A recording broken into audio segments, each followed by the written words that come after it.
meu povo! Eu sou a Nicole, sou psicóloga, estou aqui com vocês de novo no nosso Psicast, em mais um episódio incrível. Eu hoje tenho uma convidada muito especial para vocês, já já eu vou apresentá-la e quero convidar vocês a continuar assistindo aqui com a gente. É um episódio muito importante, um assunto muito relevante para a nossa sociedade e depois da vinheta eu te aguardo aqui para apresentar essa pessoa incrível que está aqui comigo. Fica aí, até já já!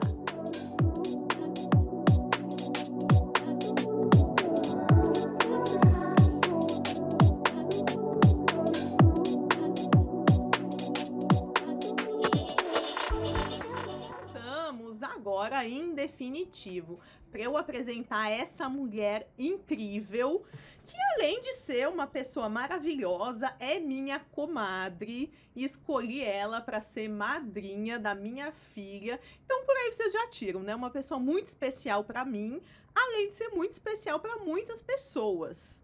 Maiara Saraiva, mulher trans, graduada em Serviço Social e em Letras Português, especialista em Serviço Social, Política Social e Seguridade Social, mestra em Serviço Social e Direitos Sociais e doutoranda em Serviço Social.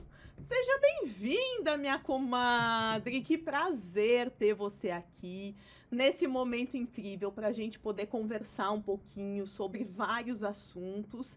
E eu gostaria que você se apresentasse um pouquinho mais, né, ao nosso público para que te conhecessem. Bom dia, boa tarde, boa noite para quem está nos assistindo. Sou Maiara Saraiva. Primeiramente, gostaria de agradecer, Nicole, o convite, a oportunidade de estar participando desse projeto incrível, mais um projeto de sucesso, né? Quero te dizer que eu tenho muito orgulho de ser sua amiga, de ser sua comadre. E que sorte, né, tem a população de Russas e região de ter uma profissional como você, tão dedicada, né, e comprometida com aquilo que faz. Então, muito obrigada pelo convite. Eu que agradeço você estar aqui, né? Para quem não sabe, Maiara não está mais morando aqui na nossa cidade, né? Tá em visita aqui e topou, né, esse convite para estar aqui conosco, tirou um tempinho, né, da vida dela, e eu fico muito feliz também, muito feliz.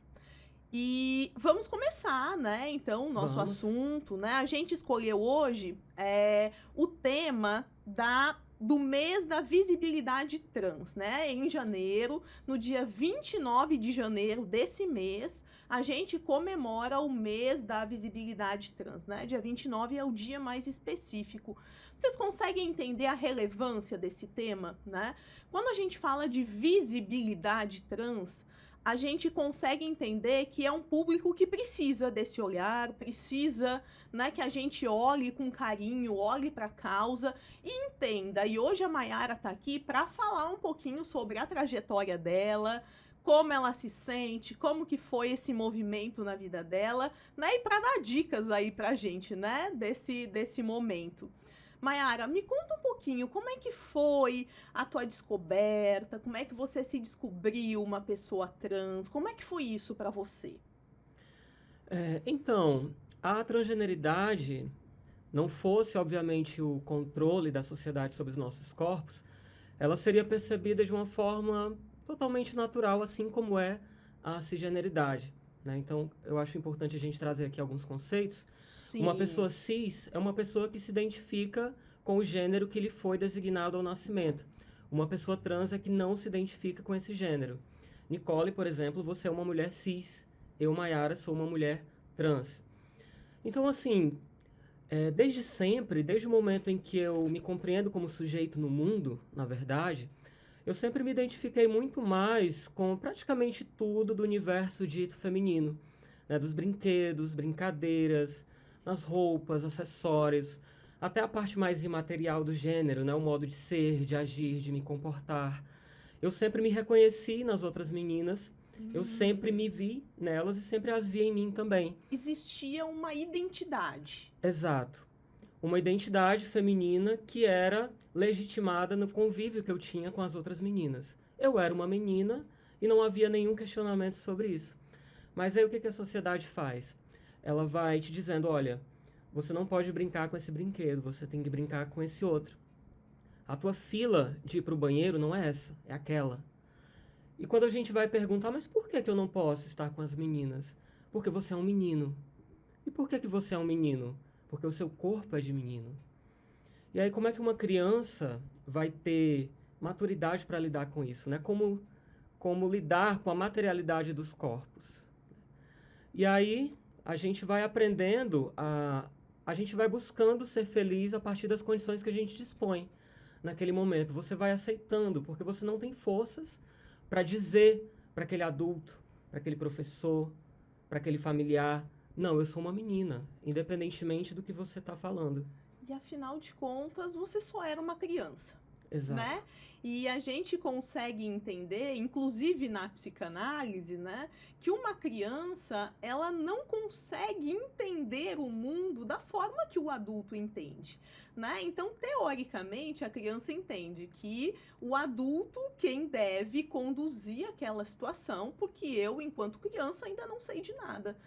Eu imagino nessa condição, você tendo esse olhar, essa percepção e esse sentimento, ainda sem entender muita coisa, né? E aí um adulto que vem e talvez desqualifica tudo aquilo que você já sentia. Exato. Como é que foi isso para você?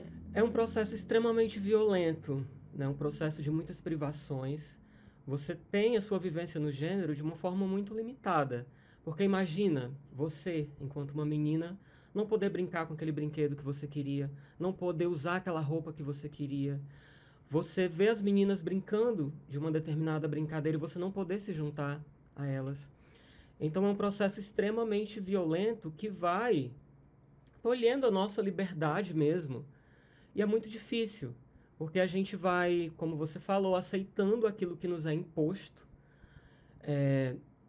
E a gente vai vivendo conforme as condições que a gente dispõe. Então eu fui construindo a minha identidade como um homem cis, gay, né? Certo. Mas sabendo que uma parte importante da minha existência não estava sendo exercida.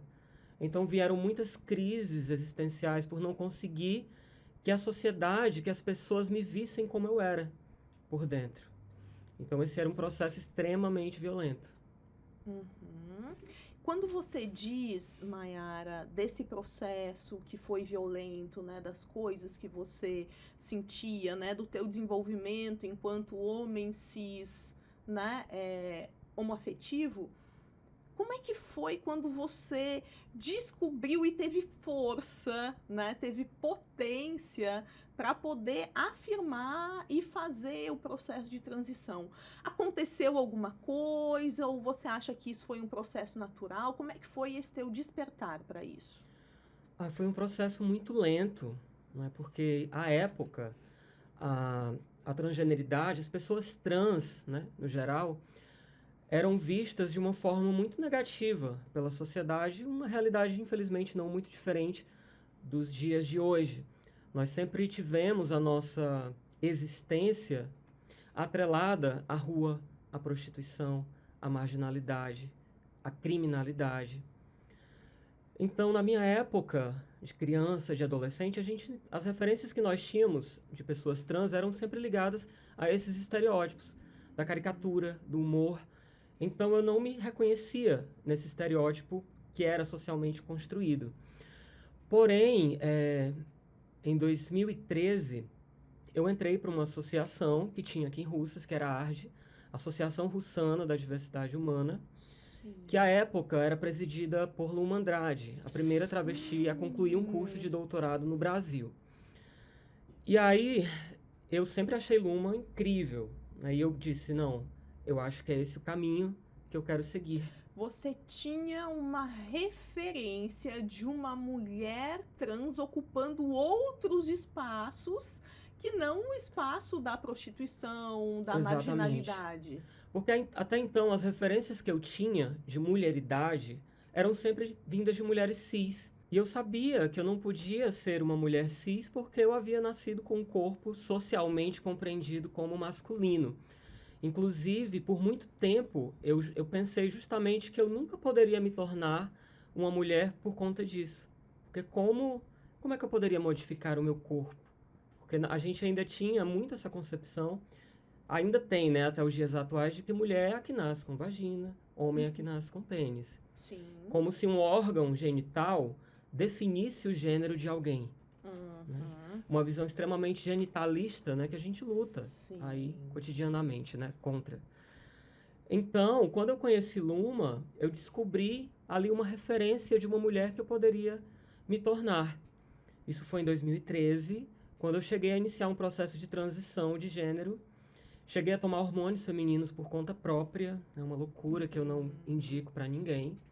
Porém, eu recuei nesse processo por falta de suporte emocional, psicológico, material, porque na época eu namorava um rapaz e quando eu cheguei para ele e falei, olha, eu acho que eu sou uma pessoa trans, ele me disse, eu acho que você tá ficando louco. Louco, na época, né?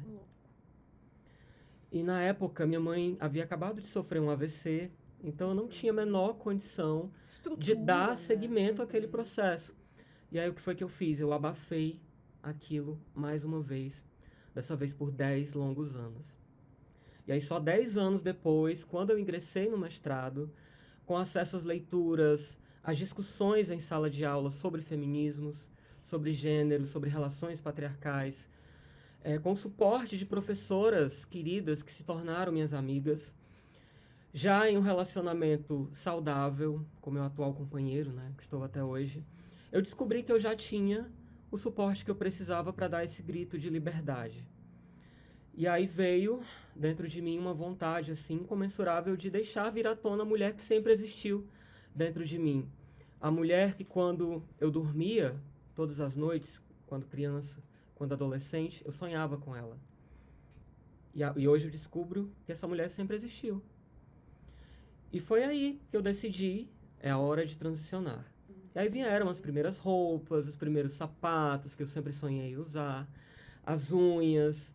Eu até falo isso na introdução da minha dissertação de mestrado, que eu passei a colorir o meu arco-íris com as cores que haviam se perdido no caminho.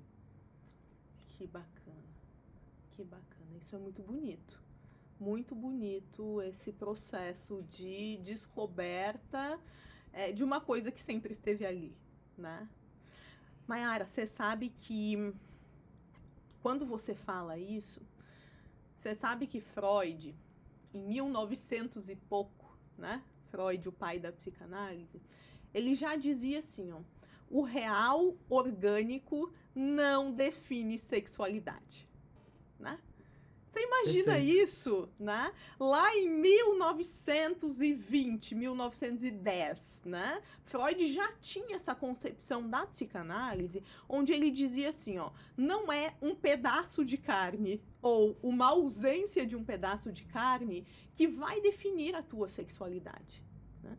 Ele diz assim, ó, muito mais do que o orgânico, o físico, é preciso que você tenha representação disso no simbólico.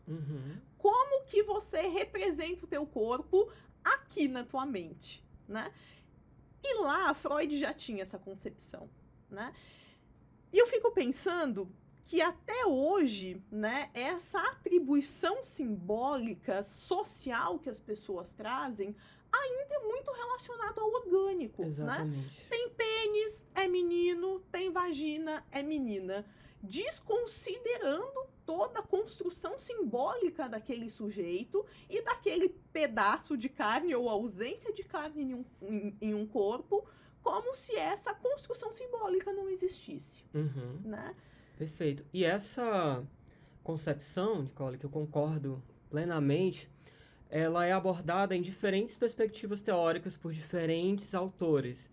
Butler, que é uma das autoras que nós estudamos, ela vai falar que a sociedade ela cobra muito o que a gente chama de inteligibilidade dos corpos, que é essa congruência que é socialmente esperada entre órgão genital, gênero e sexualidade. Sim. Na nossa sociedade, espera-se que alguém que nasce com um pênis seja homem, e a gente precisa entender que ser homem e ser mulher são categorias socialmente, culturalmente, politicamente construídas.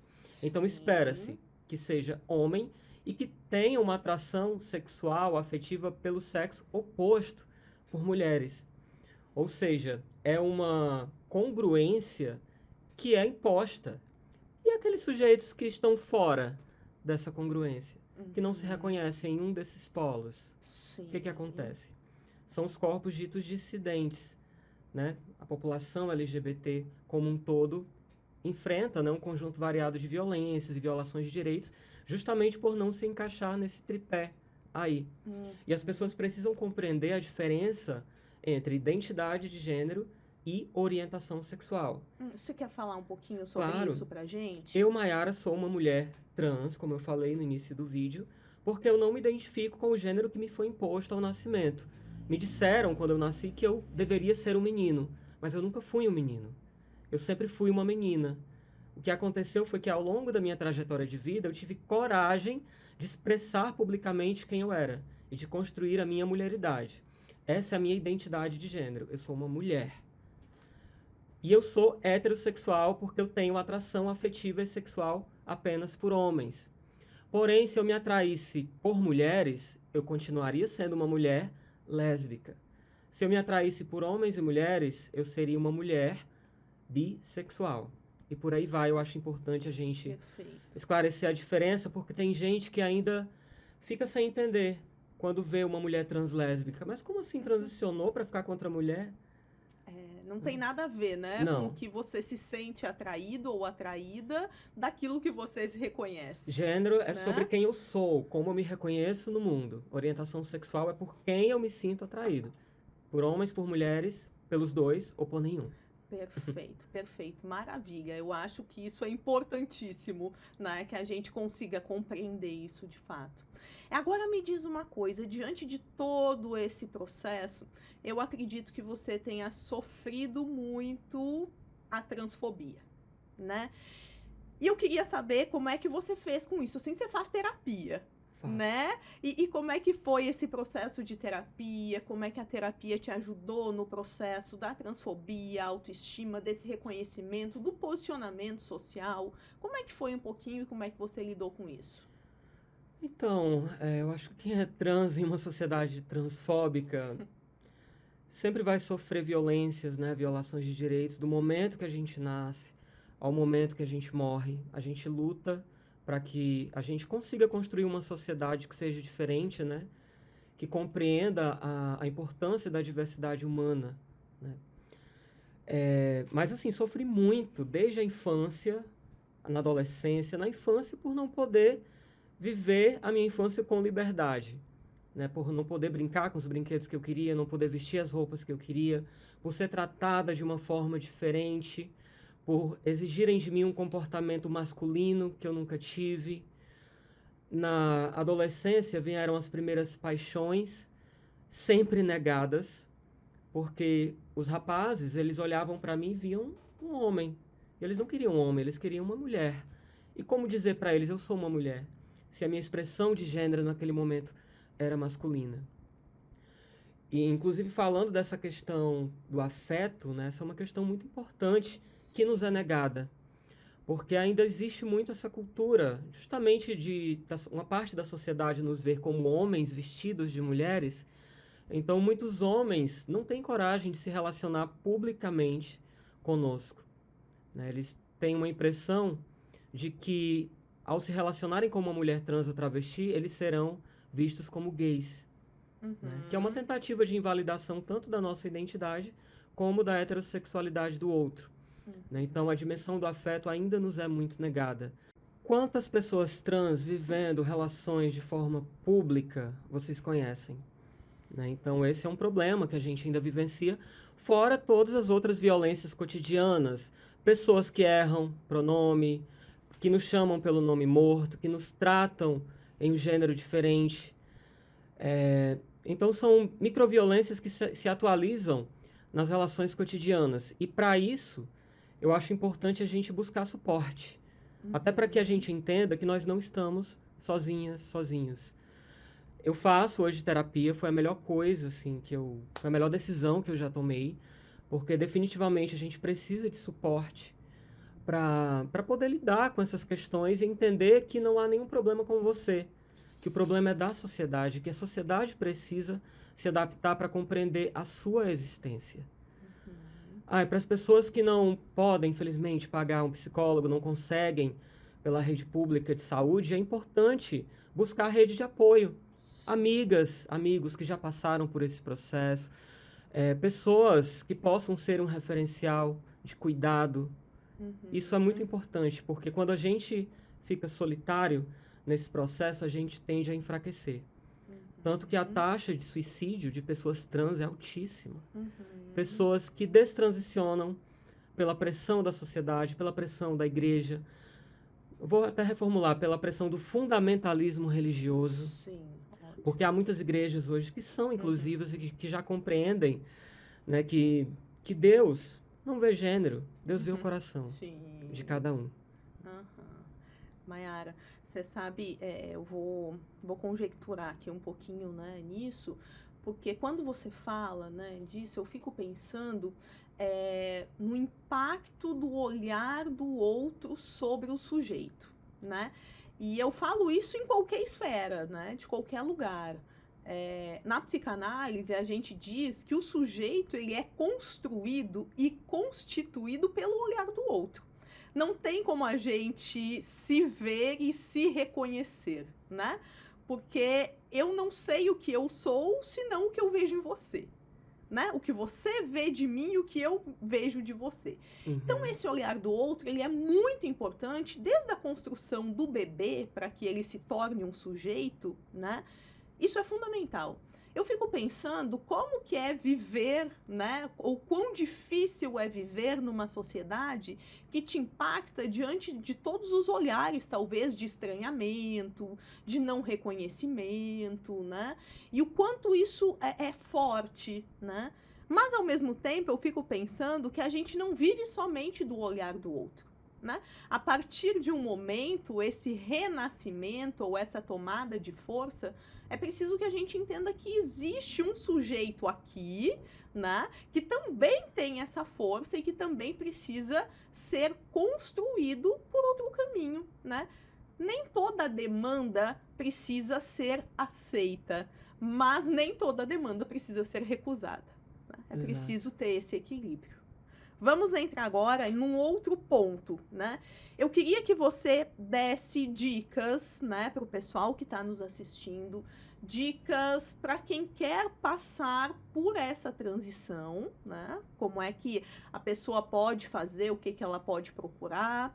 E também dica para aquelas pessoas que ainda não aceitam ou que têm alguma dificuldade desse olhar, né?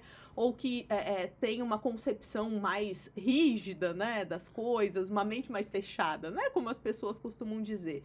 O que que você diria para essas pessoas, Maiara?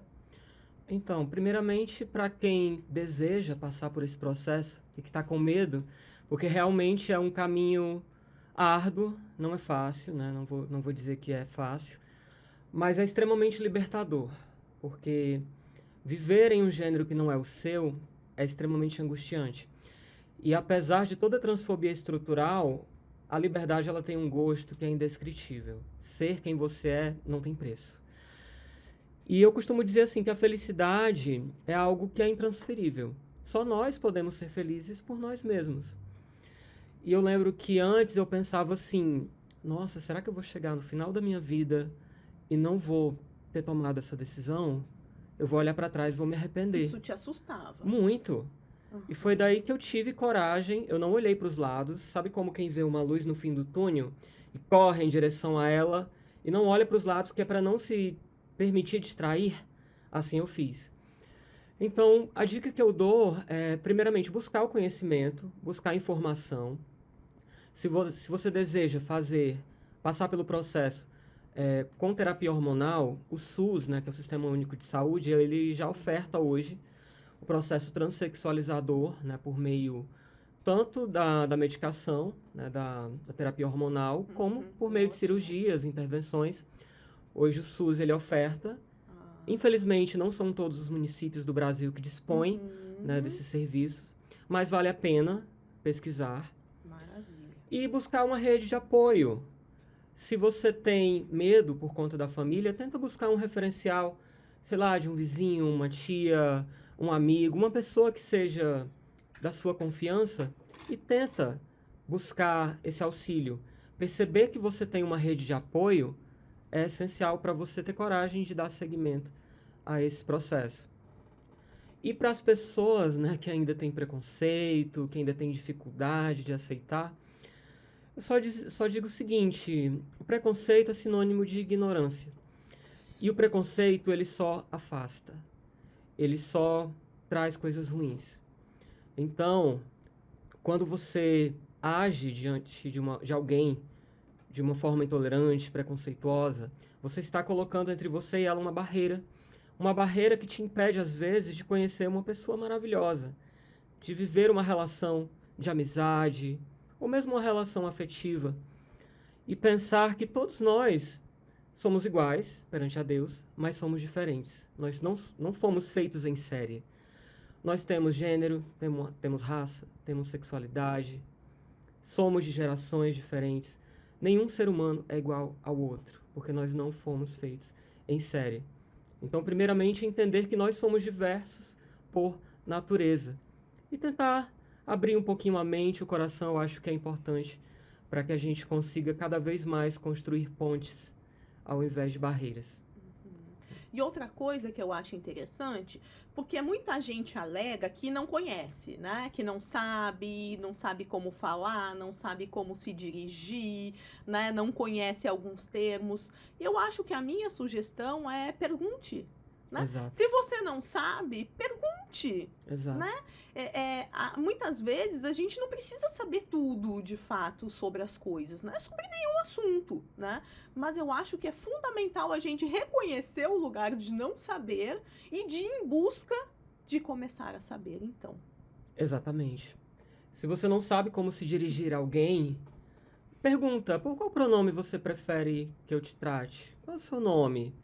Sem essa de perguntar qual era seu nome antes, seu nome verdadeiro. Meu nome verdadeiro é Maiara. A partir do momento que eu retifiquei todos os meus documentos, né? E embora eu não tivesse retificado, é o nome pelo qual eu quero ser chamada. Né? A gente chama o Pelé de Pelé, a Xuxa de Xuxa, né? A Anitta de Anitta. E nenhum desses é o nome verdadeiro, entre aspas, dessas pessoas. Então, por que essa dificuldade de tratar alguém pela forma como ela quer ser tratada? Fica a reflexão. Perfeito. Maiara, eu vou trazer aqui pra gente, né, um compilado daquilo que a gente falou aqui, só pra gente fixar, né? Eu acho importante a gente ter esse momento, né, pra gente refletir tudo que foi falado aqui, né? A gente entende, né, os processos de violência, né, que Maiara sofreu, que tantas outras pessoas nesse processo também sofrem, né? O quanto é difícil ocupar um lugar que não é seu, né? Ser obrigada a viver aquilo, né, que não te pertence, que você sabe que não te pertence, mas que de alguma forma você é convergido a seguir aquele lugar, né? A gente falou também sobre como existem referências estereotipadas, né? As pessoas trans, as pessoas lésbicas, os gays, né? Os bissexuais têm um estereótipo e geralmente não é um estereótipo em que a sociedade vê enquanto bom, né? Julga enquanto bom, né? E infelizmente isso é muito, muito corriqueiro e como ter uma referência de uma mulher trans que ocupou um espaço socialmente aceito, bacana, né? Que é a nossa querida Luma aqui da nossa cidade, foi importante para poder se vislumbrar um lugar bacana e possível, né, de se chegar. A gente também falou o quanto é importante você buscar pessoas que te apoiem, que te estruturem enquanto sujeito, buscar as comunidades dos iguais para você ver que isso é possível, né? Para você se fortalecer naquilo ali que já deu certo, né? Maiara também trouxe, né, a questão da liberdade. Ela falou que não é um processo fácil, né? Levou muito tempo para que ela chegasse nesse lugar de conseguir, de enfrentar, de se aceitar, de enfrentar o outro, né? De enfrentar tudo isso. Mas como isso é libertador, né? Libertar a dor, né? A dor que se vivia antes foi libertada. Isso é incrível. Maiara, eu queria te agradecer imensamente por você ter aceito o convite.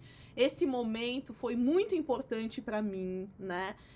Eu lembro o dia em que você chegou, né, lá em casa, para poder contar da sua transição, né?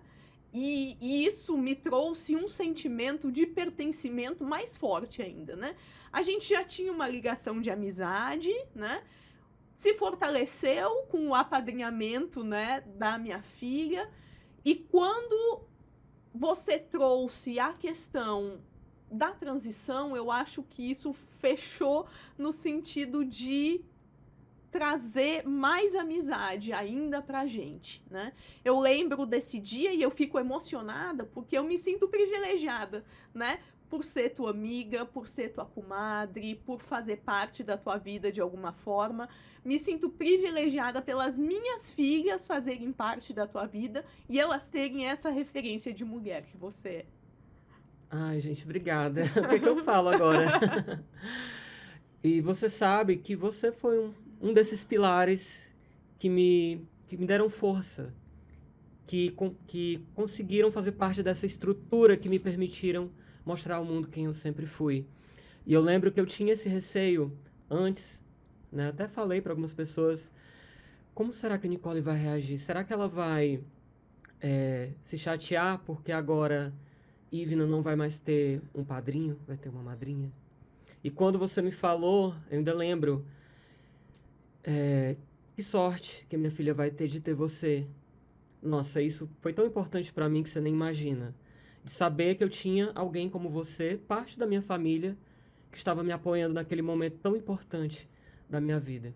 Então, muito obrigada. Eu me sinto também muito orgulhosa de ser sua amiga, de ser sua comadre, como eu falei. De ter o privilégio de ser madrinha da Ivna. Das duas, a gente acaba saindo das duas, né? E muito obrigada por ser essa pessoa incrível na minha vida. Conte comigo para outros momentos e para o que você precisar. Muito obrigada. Te amo. Também te amo. Fica bem. Muito obrigada a vocês que nos assistiram. Fiquem ligadinhos no canal. A gente vai ter outros e outros episódios com histórias incríveis, reflexões maravilhosas. Continuem acompanhando. Um beijo e até a próxima.